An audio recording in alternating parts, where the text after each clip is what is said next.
رمضان کا مہینہ شروع ہونے والا 3 اپریل 2 اپریل سے روزہ رکھتے رہیے، لیکن سود، بیاج، سٹا، دڑا، اگر یہ ساری کی ساری کمائی اگر آپ نے نہیں چھوڑی تو آپ کا روزہ قبول نہیں، آپ کی نماز قبول نہیں، کلیئر کہہ رہا ہوں، نماز قبول نہیں۔ مولانا صاحب آپ کیسے کہہ سکتے ہو؟ کوئی آدمی اگر مجھ سے پوچھے کہ مولانا صاحب اگر اس کرتے کو یا شیروانی کو میں پیشاب سے دھوؤں تو کیا پاک ہو جائے گی؟ تو پیشاب سے دھونے کے بعد کیا کوئی پنجابی پاک ہوگا؟ نہیں ہوگا۔ شیروانی کو ہم پیشاب سے دھوئیں تو پاک ہو جائے گی؟ نہیں ہوگی۔ اگر آپ عبادت کر رہے ہیں اور مال حرام کا کھا رہے ہیں، کمائی حرام کی ہے، تو یہ نماز، یہ روزہ کیسے قبول ہو جائے گا؟ نہیں ہو سکتا ہے، نہیں۔ جیسے وہ کتا آج برداشت نہیں کر رہا ہے کہ دوسرا کتا ہمارے مرے ہوئے بیل کو کھانے آئے، گوشت برباد ہوتا ہو جائے، لیکن کتے کو منظور نہیں کہ دوسرا کتا کھائے۔ یہ صفت آج ہمارے اندر پیدا ہو چکی ہے، بلکہ ہمیں دوسروں کے مال کو لوٹنے کی فکر ہوتی ہے۔ آج سے 20 سال پہلے نارتھ یو پی میں Uttar Pradesh, north U P میں ایک پوربی علاقہ ہے، مشرقی علاقہ، اس علاقے کے اندر ایک سیلاب آتا ہے۔ سیلاب جانتے ہیں نا، باڑھ، ایک سیلاب آتا ہے پانی کا، بڑا خطرناک سیلاب، بڑی خطرناک باڑھ، درخت بہہ گئے، جھونپڑیاں بہہ گئیں، بڑی بڑی بلڈنگیں گر گئیں، بیل بہہ گئے، گائے بہہ گئیں، بھیڑ بکریاں مر گئے۔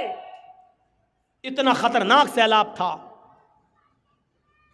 جب سیلاب تھوڑی دیر کے لیے بند ہوتا ہے تو کچھ لوگ اس گاؤں کا حال دیکھنے کے لیے آتے ہیں۔ پورے گاؤں میں سناٹا ہے، لاشیں تیر رہی ہیں، جانور مرے پڑے ہیں، لیکن کچھ لوگ پانی کے اس طرف اپنا مال بچانے میں کامیاب ہیں اور ایک طرف بیٹھے ہوئے ہیں، لیکن پانی اتنا زیادہ ہے کہ وہ اس طرف نہیں آ سکتے ہیں۔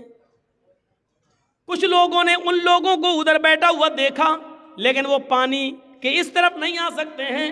اسی بیچ کچھ لوگوں کی نظر پانی میں ڈوبے ہوئے ایک پیڑ کے اوپر پڑتی ہے، جو آدھے سے زیادہ پیڑ ڈوبا ہوا ہے۔ ایک پیڑ آدھے سے زیادہ ڈوبا ہوا ہے اور اس کی ایک ڈال کے اوپر ایک آدمی بیٹھا ہوا ہے، اور اسی ڈال کے اوپر ایک زہریلا سانپ بھی بیٹھا ہوا ہے۔ آؤ میں آپ کو بتاؤں، ایک ہی ڈال ہے اور اس ڈال کے اوپر آدمی بیٹھا ہے اور اسی ڈال کے اوپر سانپ بھی بیٹھا ہوا ہے۔ انسان سانپ کا دشمن اور سانپ انسان کا دشمن۔ ابھی یہاں سانپ نکل آیا، آپ فوراً مار دیں گے، لیکن سیلاب کا خوف اتنا زیادہ ہے کہ نہ آدمی سانپ کو مار رہا ہے اور نہ سانپ آدمی کو ڈس رہا ہے۔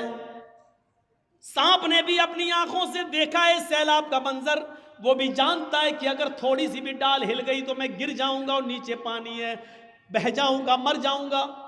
سانپ انسان کو نہیں کاٹ رہا ہے اور انسان سانپ کو نہیں کاٹ مار رہا ہے۔ اگر تھوڑی بھی ڈالی ہل گئی، اگر ہم نیچے گرے تو ہم بھی نہیں بچیں گے۔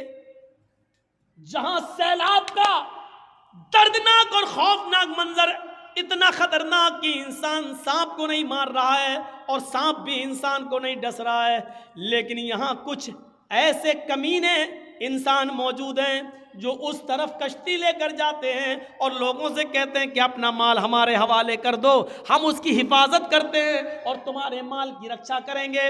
جب پانی تھوڑا کم ہو جائے اور جب تم لوگ باہر نکلو اور ہمارے پاس آنا، ہم تمہارے مال، تمہارا سونا چاندی، تمہاری یہ چیزیں ہم تمہیں واپس کر دیں گے۔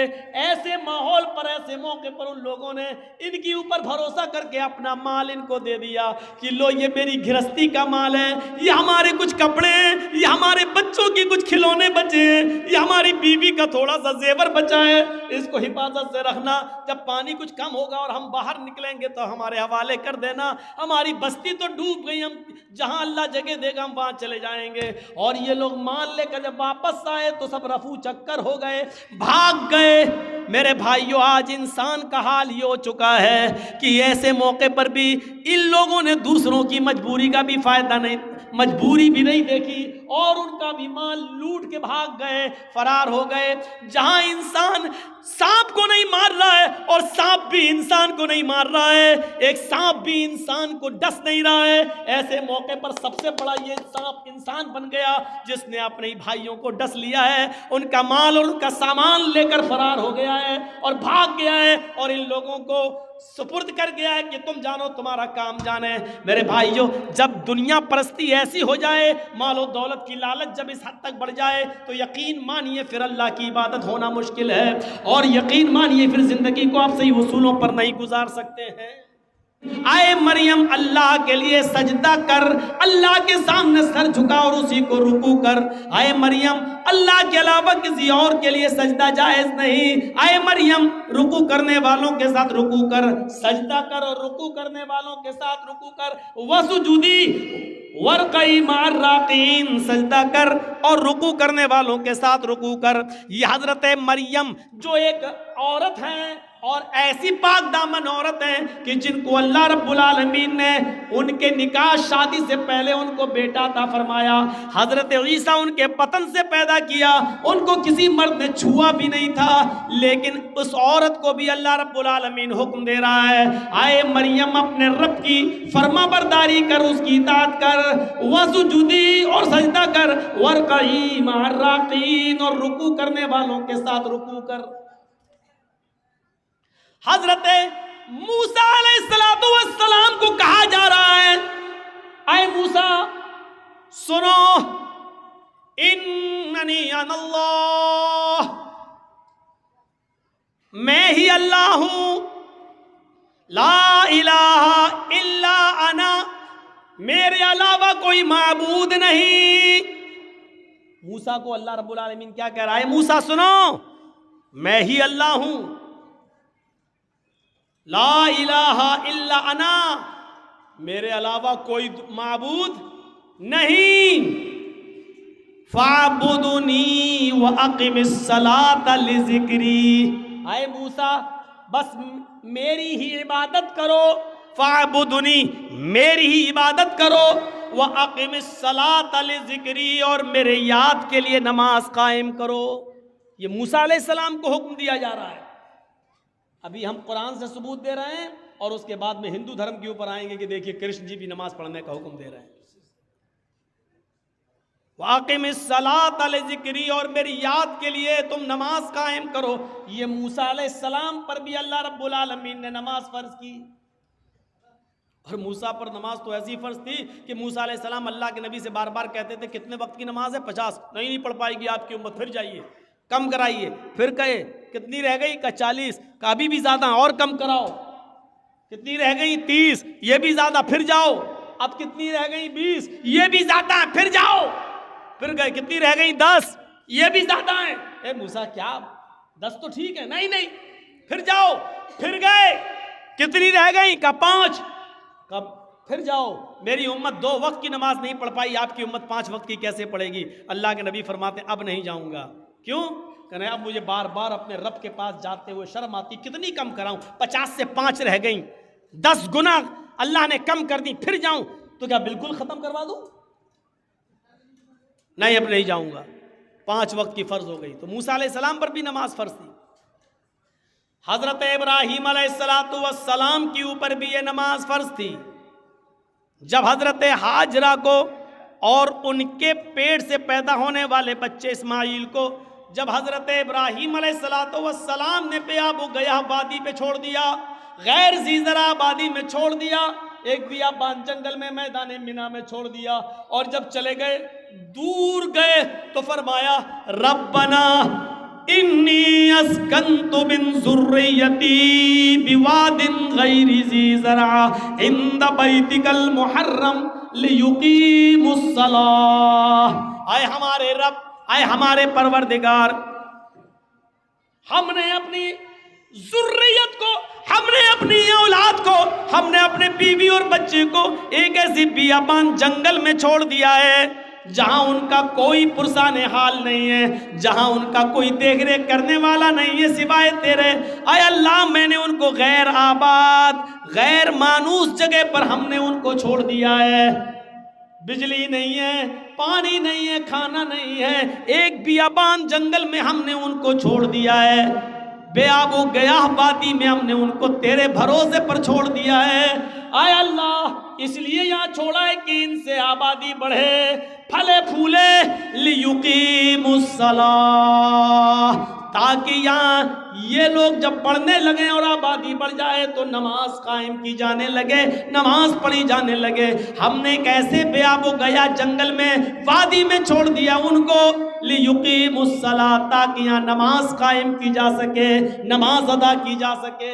ابراہیم علیہ السلام پر بھی نماز فرض تھی.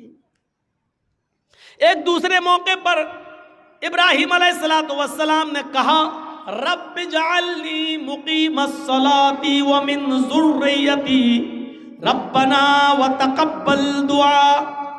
غور کرو قرآن کی اس آیت پر. ابراہیم کیا کہہ رہے ہیں؟ اے اللہ مجھے اور میری اولاد کو نماز کا قائم کرنے والا بنا دے.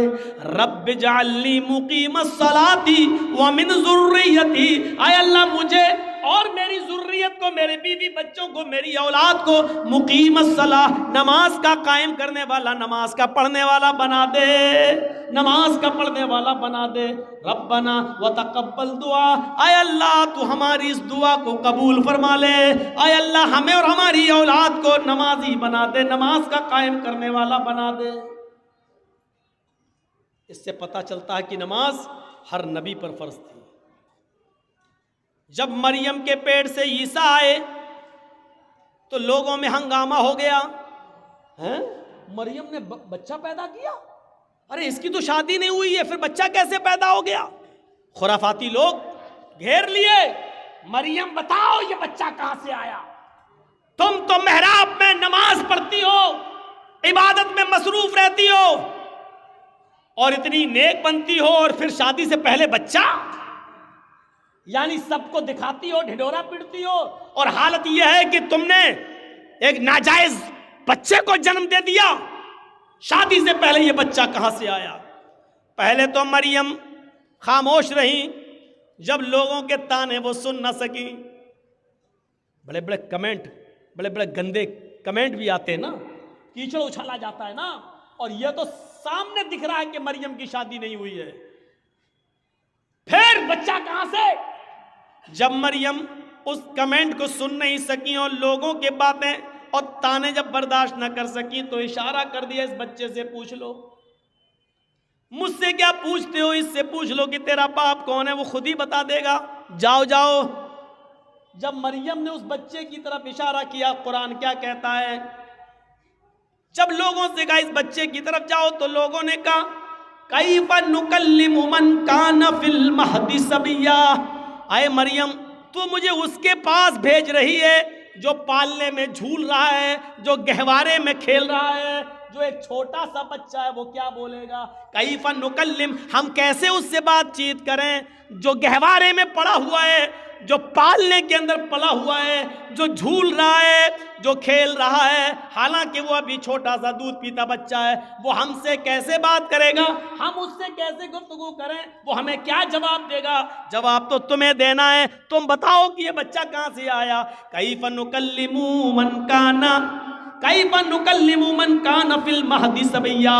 اے مریم اس بچے کے پاس کیا بھیجتی ہے؟ وہ تو پالنے میں جھول رہا ہے، وہ تو چھوٹا سا بچہ ہے، وہ ہماری بات کا کیا جواب دے گا؟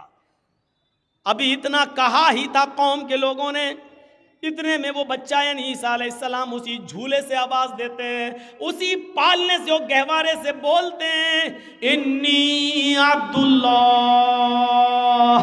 اتانی الکتاب وجعلنی نبیا وجعلنی مبارکا اینما کنت وَأَوْصَانِي بِالصَّلَاةِ وَالزَّكَاةِ مَا دُمْتُ حَيًّا. عیسیٰ علیہ السلام جو ابھی دودھ پیتے ہیں اپنی ماں کا، وہ بچہ جواب دے رہا، دودھ پیتا بچہ عیسیٰ وہ جواب دے رہا ہے آئے میری قوم کے لوگوں، آئے میری ماں پر کیچڑ اچھالنے والوں، انی عبداللہ، میں اللہ کا بندہ ہوں، میرا باپ نہیں ہے، یہ میری ماں ہے، میں اللہ کا بندہ ہوں. وہ عطانی الکتاب، اللہ نے مجھے کتاب عطا فرمائی ہے، یعنی انجیل دی. آگے بڑے ہو کر جب نبی بنیں گے تو دے گا. اتانی الکتاب، اللہ نے مجھے کتاب عطا فرمائی. وجعلنی نبیا، اور اللہ نے مجھے نبی بنایا ہے. بچہ بول رہا ہے وجعلنی نبیا، اس نے مجھے نبی بنایا ہے. وجعلنی مبارکن اینما کنت، اور مجھے بڑا مبارک بنایا ہے جہاں میں ہوں، یعنی جہاں جہاں میں جاؤں ہر جگہ برکت ہی برکت ہوگی. وجعلنی مبارکن اینما کنت، میں جہاں جہاں ہوں وہاں اللہ نے برکتوں کے دروازے کھول دیے. اور اس کے بعد جو جملے کہے وہ سنیے. وَأَوْصَانِي بِالصَّلَاةِ وَالزَّكَاةِ مَا دُمْتُ حَيًّا، اور اس اللہ نے مجھے حکم دیا کہ جب تک میں زندہ رہوں نماز قائم کرتا رہوں اور زکوٰۃ ادا کرتا رہوں. اوصانی بالصلاۃ والزکوٰۃ ما دمت حیا، مجھے نماز کا اور زکوٰۃ کا حکم دیا جب تک میں زندہ رہوں. زندگی جس نے دی اس نے زندگی کے گزارنے کے اصول بتائے ہیں. یہ نماز زکریا بھی پڑھا کرتے تھے، یہ نماز مریم بھی پڑھا کرتی تھی، یہ نماز موسیٰ بھی پڑھا کرتے تھے، یہ نماز ابراہیم بھی پڑھا کرتے تھے، یہ نماز عیسیٰ علیہ السلام بھی پڑھا کرتے تھے. اور جتنے بھی نبی اس دنیا میں آئے ہر نبی کے اوپر یہ نماز فرض ہے. اسی لیے شریمد بھاگوت گیتا کا 6واں ادھیائے اٹھاؤ اور اس کا 10واں منتر پڑھو. یوگی اجیت ستتماتمانم رہاسستی تھا ایکاکی اچتاتما نراشیر پرگرہ. جب تم ایشور کی پوجا کرنے کے لیے کھڑے ہو، ہے ارجن، کرشن جی کہہ رہے ہیں ہے ارجن، جب تم ایشور کی اللہ کی عبادت پوجا کرنے کے لیے کھڑے ہو تو پورے شریر کی ایکسرسائز، پورے شریر کا یوگ ہو جائے. کھڑے بھی ہو جاؤ، جھک بھی جاؤ، سجدہ بھی کر لو. ایک آکی ایک اللہ کے سامنے کھڑے ہو جانا. ستتماتمانم، بالکل سیدھے. یچتاتما، اور اپنی آتما کو، اپنے دل کو ایک اللہ کی طرف ہی لگانا، ادھر ادھر مت دیکھنا. ہردیا نما، سینے پر ہاتھ رکھ لینا اور سر کو نیچے جھکا لینا. نما، سر جھکا لینا یعنی سجدے کی جگہ پر. یہ کیا ہے؟ اور پورے شریر کی ایکسرسائز. ایک آکی، جو کچھ بھی مانگنا ایک اللہ سے مانگنا. نراشیر، اور سب سے نراش ہو جانا، اوپر والے سے نراش مت ہونا. یہ پوری کی پوری نماز. پنچم سمیا کرتویہ، اور ایسا 5 وقت کرنا. مرگ چرم، ہرن کی کھال بچھا لینا.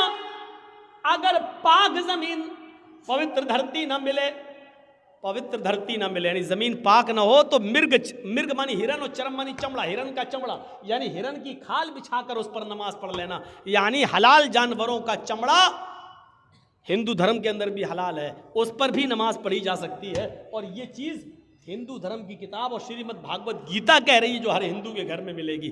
گیتا کہہ رہی ہے نماز پڑھنے کا ثبوت ہندو دھرم کی کتابوں میں بھی. زندگی گزارنے دینے والے نے زندگی گزارنے کے اصول بتائے ہیں، کتاب میں آج موجود ہیں. اور سب سے بڑا عقیدہ کہ اس زندگی کو گزارنے کے بعد پھر ایک دن ہمیں اور آپ کو مرنا بھی ہے، اس لیے موت کو بھی کامیاب بنانا. مرنے کے بعد کا تصور ہمارے اور آپ کے دل میں رہے گا تبھی ہم یہ کام کریں گے. اگر یہ ہوگا مر جائیں گے، مٹی میں مل جائیں گے، بعد میں کچھ نہیں ہونا، تو کوئی آدمی نماز نہیں پڑھے گا، کوئی آدمی اچھے کام نہیں کرے گا. کیوں کرنے لگا؟ جب مر کر مٹی میں ملنا ہے تو ہم اچھے کام کیوں کریں گے؟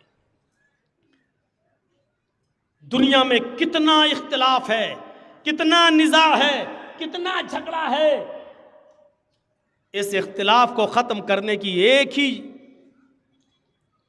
اصول ہے اس اختلاف کو ختم کرنے کا، کہ لوگوں کو قیمتی چیز سے جوڑ دیا جائے. اور کسی خطرناک چیز سے باخبر کر دیا جائے۔ سنیے، بڑی اچھی ایک مثال دے دیتا ہوں آپ کو۔ کچھ لوگ لڑ رہے ہیں، گتھم گتھا ہو رہی ہے، یہاں لڑائی ہو رہی ہے، وہ اس کو مار رہا ہے، اس کو مار رہا ہے، پیسہ دے، یہ دو، لڑائی جھگڑا ہو رہا ہے۔ جرجیت صاحب پہنچ گئے۔ جرجیت صاحب کے پاس 100 کنچے ہیں۔ کنچے جانتے ہیں نا؟ گولی، آپ لوگوں کے یہاں جو بھی بولتے ہو، کنچے ہیں، 100 گولیاں ہیں۔ جرجیت صاحب نے کہا کہ سنو، یہ میرے پاس 100 گولیاں ہیں، ان میں ایک ریڈ کلر کی گولی ہے، ایک ریڈ کلر کا کنچا ہے، میں ان 100 گولیوں کو ہوا میں اچھال رہا ہوں، زمین پر گرے گا، لیکن ریڈ کلر کی گولی پر 1,00,000 روپے کا انعام ہے۔ جس کو ریڈ کلر کی گولی مل جائے گی وہ ہم سے 1,00,000 روپے لے جائے۔ جرجیت صاحب نے یہ کہہ کر 100 گولیاں ہوا میں اچھال دی۔ ایمانداری کے ساتھ بتائیے گا وہ لڑنے والے اب کیا کریں گے؟